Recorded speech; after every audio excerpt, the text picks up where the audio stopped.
the possibility of God surviving around the atmosphere of man is dependent on the priestly duties that we have executed. You are limiting his expression. The more we pray, the more he finds himself at home.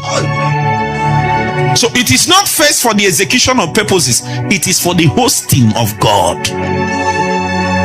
My house. So if it is not a house of prayer, it is not my house. Where will you find me? What's the name of God's house? He is the one that said, my house is the house of prayer, my own house. Simple.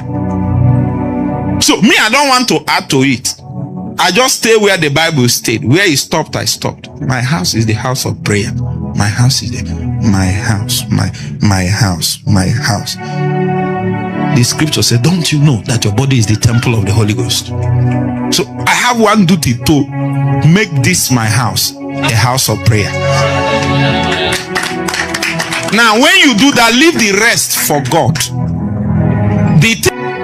If you want to host the president of Ghana in your house, will you need to write to police to come?